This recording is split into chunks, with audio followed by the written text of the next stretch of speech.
Bonjour à tous et bienvenue dans cette vidéo. On va se demander quel statut choisir pour une entreprise de découpe laser. Alors c'est la deuxième question que je me pose cette semaine.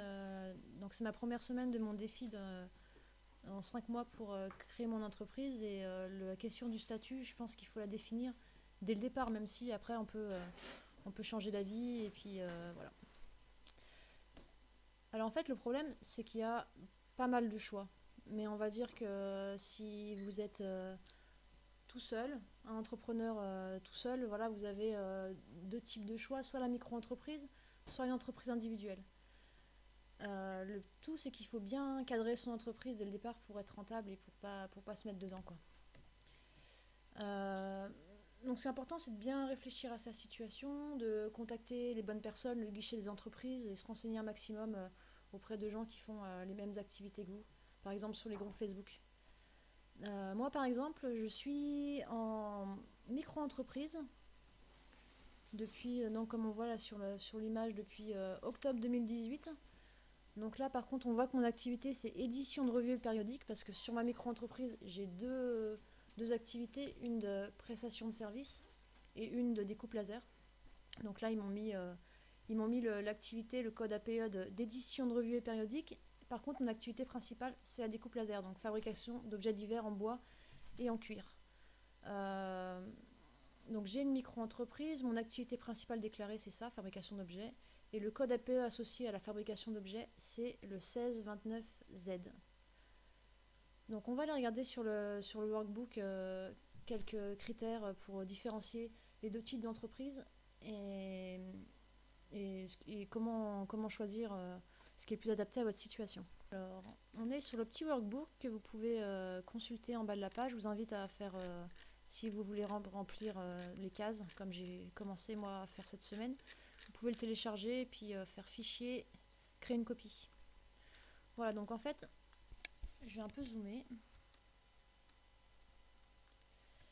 La micro-entreprise, en termes de seuil de chiffre d'affaires, vous pouvez faire en vente de produits maximum 188 700 euros.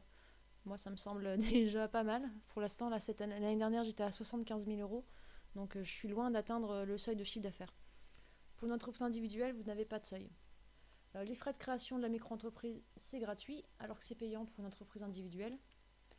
Le bénéfice imposable. Une micro-entreprise, c'est... Ils vont dire, en gros, on va prendre un forfait. Vous avez tant de pourcentages qui sont des charges fixes, des charges, et tant de pourcentage qui est ce qui vous reste en gros. Alors que pour une entreprise, une société, le résultat est déterminé en fonction des charges. Donc, on prend un exemple. Si je fais 10 000 euros de chiffre d'affaires en micro-entreprise pour le mois de janvier,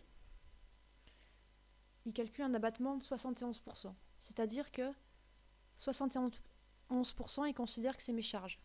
Donc 7 100 euros, c'est mes charges. Il va me rester en revenu 2 900 euros. Et sur ces 2 900 euros, c'est là que je vais payer mes cotisations sociales. Par contre, si je suis en société, imaginons que j'ai des frais de local, j'ai des salariés, je fais beaucoup de déplacements. Donc tout ça, on y compte, on compte. Donc on a une comptabilité qui est très poussée où on note toutes les charges et à la fin, ils vont calculer ce qui reste réellement en fait dans votre entreprise. Et là, sur ce qui reste réellement, vous allez payer 45% d'impôts. Une autre différence entre la micro-entreprise et la société, c'est que en société, vous allez facturer la TVA. Donc pareil, au niveau comptable, ça va avoir des incidences.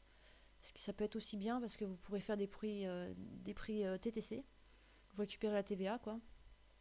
En micro-entreprise, non. Sauf si votre chiffre d'affaires dépasse 91 900 euros sur les années d'avant. Donc là, automatiquement, ils vont vous demander de collecter la TVA sur les mois où vous avez dépassé ce seuil. Alors, en termes de CFE, la cotisation foncière des entreprises, on la paye dans les deux cas. Moi, pour info, j'ai déclaré un local de 12 mètres carrés. Et mon mari a déclaré aussi un local. Et pour l'instant, il ne paye pas de CFE parce que sa micro-entreprise est toute jeune. Moi, je dois être autour de 400 euros. Après, ça va dépendre de votre commune, de votre département, tout ça. Alors, les cotisations, on les avait vues avant. Donc en micro-entreprise, vente, c'est qui est mon statut, 21,2%, alors qu'en société, c'est 45% de ce qui vous reste. En termes de comptabilité, la micro-entreprise, c'est facile en fait. C'est entrée-sortie, juste pour pouvoir déclarer votre chiffre d'affaires. Par contre, en société, c'est une comptabilité complète qu'il vous faut, donc vous aurez besoin d'un comptable et ça induit des charges fixes annuelles, quoi. Voilà, donc les avantages de la micro-entreprise, c'est que la comptabilité est facile, vous n'avez pas de TVA facturée, c'est gratuit pour la création de la micro-entreprise. La société, les avantages, c'est que ça prend en compte vraiment les frais réellement payés. Vous récupérez la TVA, donc ça peut être un avantage si vous travaillez en business to business, par exemple. Si vous avez un déficit, ben, vous ne payez pas d'impôt.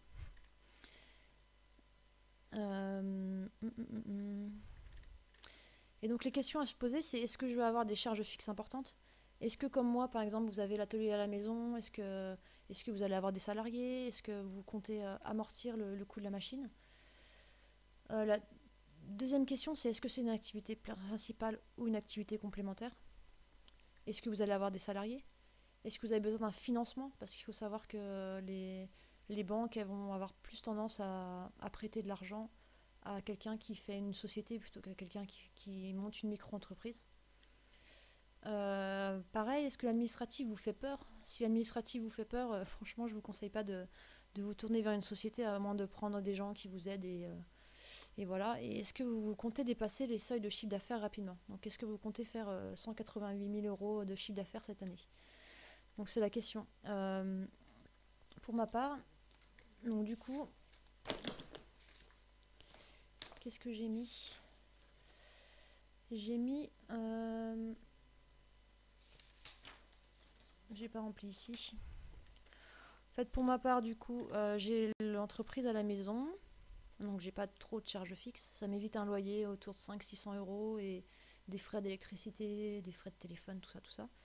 C'est mon activité principale, mais je dépasse pas les chiffres d'affaires. Je n'ai pas de salariés. J'ai pas eu besoin de financement. On a toujours financé. On a acheté une première machine, ensuite une deuxième, ensuite une troisième. Voilà, sans faire de crédit. L'administratif m'effraie, à vrai dire. Donc, j'aime pas du tout les papiers. Et je dépasse pas le seuil de chiffre d'affaires. Donc, pour moi, la micro-entreprise, c'est la meilleure des solutions. Donc, je pense que le mieux à faire, c'est de vous créer un tableur avec vos charges fixes pour vous rendre compte si vous avez 1000 € de charges fixes par mois. Je pense que ça vaut le coup d'opter pour une société. Si vous êtes un peu dans la crainte de ne pas réussir, c'est peut-être mieux d'avoir une base un peu carrée. Vous ne payerez pas d'impôts si vous êtes en déficit. Pareil, si vous avez besoin d'un financement, c'est peut-être mieux d'avoir une société. Après voilà, comme je vous disais, je suis pas spécialiste dans cette thématique, mais j'espère quand même avoir répondu à quelques-unes de vos questions et n'hésitez pas à aller faire un tour sur les sites spécialisés, à passer des coups de fil, tout ça, tout ça. Donc du coup,